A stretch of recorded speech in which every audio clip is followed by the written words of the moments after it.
মানবতার ফেরিওয়ালাদের স্বল্প পরিসরের মিশনের প্রশংসার দাবিদার সকলের প্রিয় সংগঠন চান্দিনার ভাগুড়াপাড়া সমাজ কল্যাণ সংঘ ও ইসলামী পাঠাগারের পক্ষ থেকে ইফতার ও ঈদ সামগ্রী বিতরণ করা হয়েছে।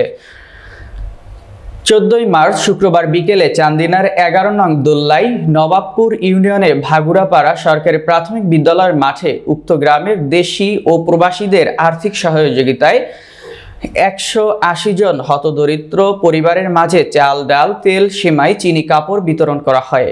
এ সময় উক্ত ওয়ার্ডের মেম্বার ও সংগঠনের সাধারণ সম্পাদক কারি মোহাম্মদ জাহাঙ্গীর আলম ও সঞ্চালনায় অবসরপ্রাপ্ত শিক্ষক খলিলুর রহমান মাস্টারের সভাপতিত্বে বক্তব্য রাখেন মফিজুল ইসলাম মাস্টার, মাওলানা আবু ইউসুফ, আব্দুল সাত্তার, আবুল কাশেম প্রধান, সালাউদ্দিন। বিতরণকালে উদ্যোক্তা জাহাঙ্গীর আলম মেম্বার সংগঠনের সকল সদস্যদের ধন্যবাদ দিয়ে বলেন, যারা আমাদেরকে আর্থিক ও মানসিকভাবে সহযোগিতা করে মানবতার সেবায় দৃষ্টান্ত স্থাপন করেছেন তা চিরস্মরণীয় হয়ে থাকবে। তাছাড়া তরুণ সমাজকে মানবতার সংগঠনে উদ্বুদ্ধ করার নিমিত্তে আরও বেশি কাজ করার সুযোগ থাকার আশাবাদ ব্যক্ত করেন। ভবিষ্যতে এমন কার্যক্রম অব্যাহত থাকবে বলে জানান তিনি। এ সময় আরও উপস্থিত ছিলেন সংগঠনের সভাপতি আব্দুল মোমিন ইয়ামিন, ভাগুড়াপাড়া কেন্দ্রীয় জামে মসজিদের সাধারণ সম্পাদক আবুল খায়ের, পেশ ইমাম হাফেজ মাওলানা মুফতি আজিজুল হাসান, দুলাল মিয়া, সুলতান আহমেদ, কোষাধ্যক্ষ শাহাবুদ্দিন, শহীদ মিয়া, মনু মিয়া সহ সংগঠনের নেতৃবৃন্দ ও এলাকার গণ্যমান্য ব্যক্তিবর্গ।